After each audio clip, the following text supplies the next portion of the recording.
میں کل اسلام آباد جا رہا ہوں اور بڑی چانس ہے کہ یہ جس طرح کے حالات ہیں یہاں، حالانکہ میرے کوئی سب بیل ہے، میں اور بشرا بیگم دونوں جا رہے ہیں، وہ بھی بیل پہ ہیں، لیکن کوئی پتہ نہیں کہ یہاں کیونکہ قانون اس کے اوپر تو عمل ہو نہیں رہا تو کسی چیز پہ مجھے اریسٹ کر سکتے ہیں، تو چانس ہے کہ میں کل اریسٹ ہو جاؤں گا۔ لیکن میں ایک چیز کلیئر کرنا چاہتا ہوں، کیونکہ انہوں نے ایک پورا پروپیگنڈا کیا ہوا ہے یہ گورنمنٹ، اب تو سارا کچھ گورنمنٹ چینلز بن گئی نا، تو کوئی ہے ہی نہیں جو گورنمنٹ کا پروپیگنڈا نہیں کر رہی۔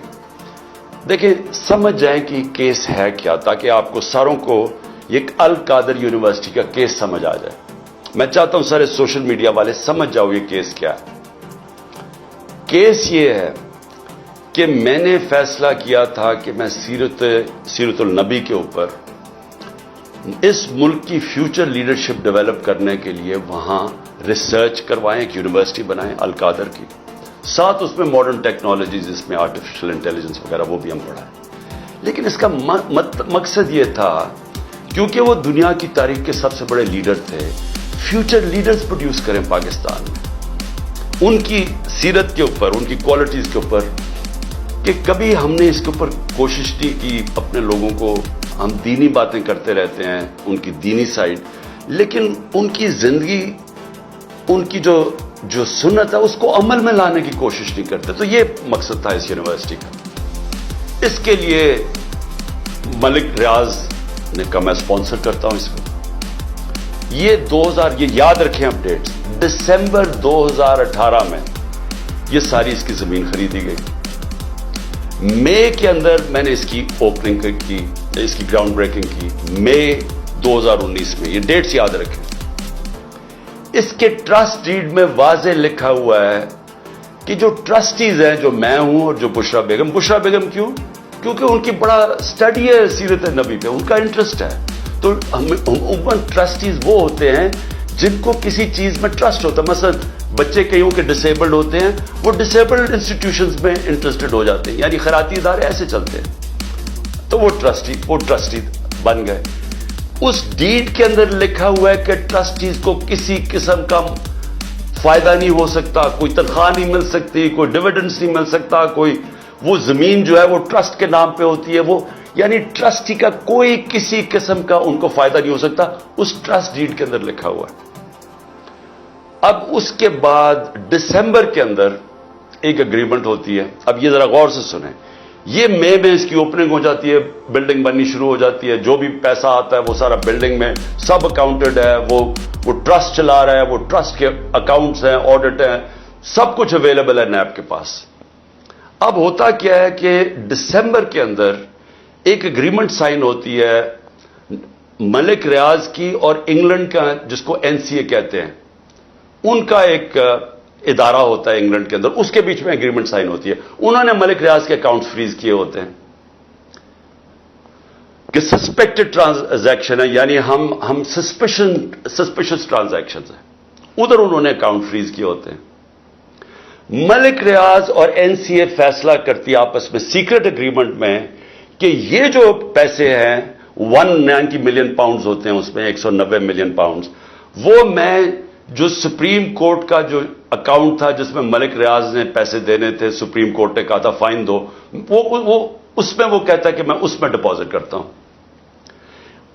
کیبنٹ کے سامنے 3 دسمبر کو، یعنی اب یہ ٹرسٹ شروع ہوا ہے، 3 دسمبر کو اگریمنٹ آتی ہے کہ جی کیا آپ یہ کانفیڈینشیل، اگر ملک ریاض اور NCA کے کانفیڈینشیل اگریمنٹ کو مانتے ہیں تو یہ 190 ملین پاؤنڈز پاکستان کے اندر آ جائے گا سپریم کورٹ کے اکاؤنٹ میں۔ لیکن اگر آپ یہ نہیں مانتے اور آپ چاہتے ہیں کہ اس کو کنٹیسٹ کرنا ہے، تو پھر آپ کو انگلینڈ کے اندر اس کے اوپر کیس کرنا پڑے گا۔ اب وہاں ہمارے وکیل بیٹھے ہوتے ہیں، ہمارا لائر بیٹھے ہوتے ہیں، ہمارا لا منسٹر بیٹھے ہوتے ہیں، وہ ایڈوائز کرتے ہیں کہ پاکستان $100 ملین باہر لٹیگیشن میں ہار چکا ہے اب تک، اور کوئی چیز ہم باہر سے ریٹریو نہیں کی، تو ہمیں باہر پہلے ثابت کرنا پڑے گا کہ یہ پیسہ پاکستان سے منی لانڈرنگ ہو کے آیا ہے، پھر اور یہ 5-6 سال کیس چلے گا، اور پھر اگر آپ کیس ہار گئے تو یہ پیسہ انگلینڈ میں رہ جائے گا۔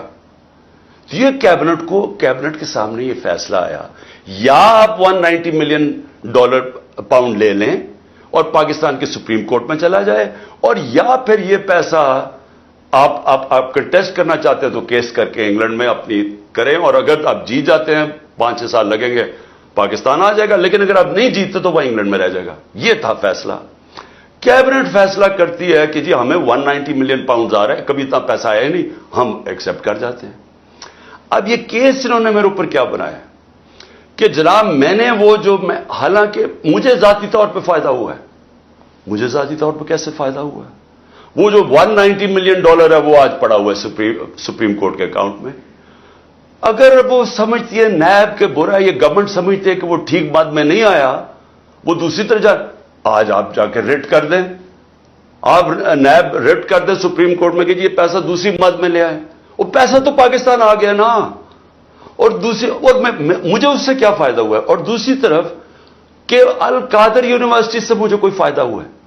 القادر کے سارے اکاؤنٹس آپ کے پاس پڑے ہیں, مجھے کیسے فائدہ ہوا ہے؟ نہ میں کچھ سیلری لیتا ہوں نہ کچھ لیتا ہوں, مجھے کدھر سے فائدہ ہوا ہے؟ یہ ایسے ہے کہ شوکت خانم سے مجھے فائدہ ہو رہا ہے یا میں نمل یونیورسٹی سے فائدہ ہو رہا ہے. میں ٹرسٹی ہوں. ٹرسٹی نہ کوئی سیلری ڈرا کرتا ہے نہ اس کا مداخلت ہوتی ہے, وہ ایگزیکٹو بورڈ چلاتا ہے. یہ ہے کیس جس میں مجھے انہوں نے وہاں سے اغوا کر کے رینجرز نے پکڑ کے اٹھا کے لے گئے تھے. یہ ہے وہ کیس کہ نہ مجھے کوئی فائدہ ہے نہ کوئی ذاتی فائدہ ہے, نہ وہ ثابت کر رہے ہیں, لیکن کہہ رہے ہیں کہ کیونکہ کیبنٹ میں فیصلہ ہوا آپ کو پتہ نہیں. یہ سمجھ جائیں, کیونکہ ہو سکتا ہے کہ مجھے جب کل پکڑے اور انہوں نے ساری چیزیں کر رہی ہیں, یہ میں نیب کی انویسٹیگیشن جوائن کر رہا ہوں اور میں آپ کو بتانا چاہتا ہوں کہ یہ ہے وہ کیس. جی